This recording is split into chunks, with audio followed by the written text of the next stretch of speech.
Once I'd tidied the kitchen, I sloped off to my room, avoiding any more unwanted attention.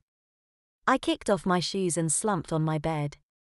A good while later I heard a knock on my door. "Pete," said my sister's voice, "are you decent?"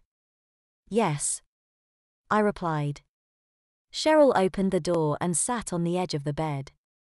She felt my punishment was a bit unfair. I agreed. But she went on to say that I had brought it on myself. Again, I agreed.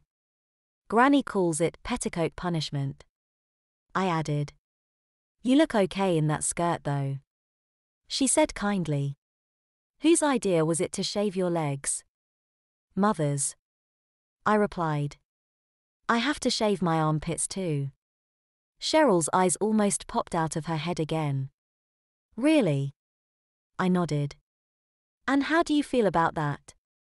she asked, brushing her hand over my nylon-clad lap. "Well," I pondered, "I'd rather not have to. But I guess I deserve it."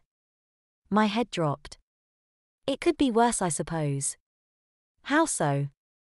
Cheryl asked. "Well, at least I'm grounded.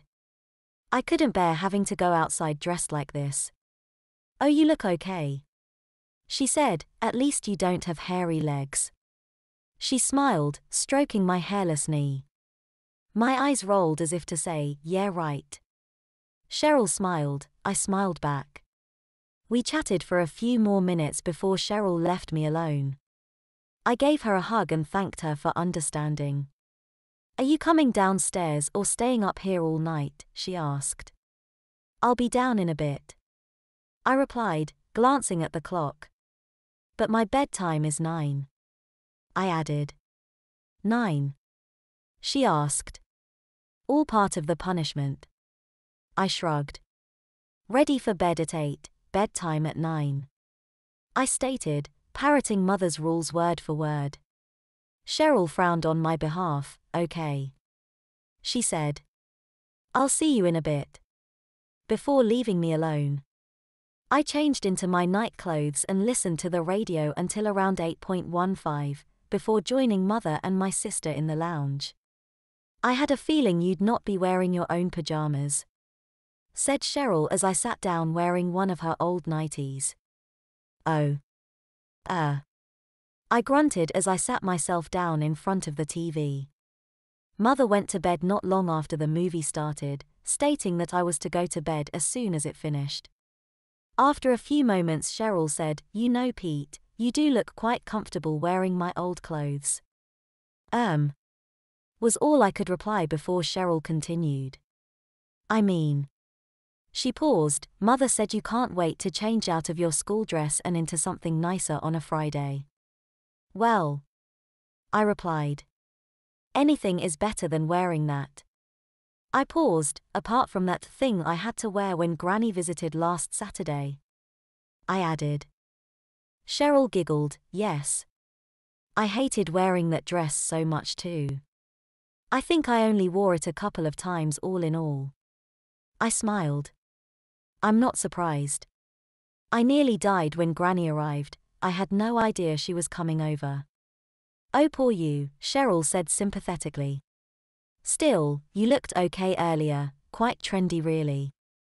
I cast my mind back and visualized myself wearing the short black skirt and skinny blue t-shirt. "Yeah, that was okay, I guess." I agreed. "So what are you wearing tomorrow?" she asked inquisitively. "I don't know," I replied honestly. "Mother tends to choose something for me, so we'll see, eh? Why don't you choose what to wear?" "Well, I did tonight, but last weekend I couldn't decide, so Mother chose for me." "Yes, I know how you feel," Cheryl said. "I was always spoilt for choice too. Which skirt? Which dress? Which top? Which shoes? It can be quite overwhelming. And that's before doing my hair and makeup. I used to spend hours trying different combinations before." I butted in. "It's more a case of wanting to wear jeans and a t-shirt and not one of your old dresses," I explained. Cheryl gave me a sympathetic frown of support before calmly saying, "Well, Mother's made her mind up and you can't for the time being. So you may as well try to enjoy it. I paused for a moment before saying, what is there to enjoy about wearing your old school uniform all week and then wearing whatever pretty monstrosity mother chooses on the weekends? I look like a boy dressed as a girl and feel totally ridiculous all of the time. I snapped. This is horrible. I added, choking back a tear with a gulp. Cheryl paused before saying, fair point. I'll have a word with Mother and see what I can do. Thanks, Cheryl, I said. I'd really appreciate it.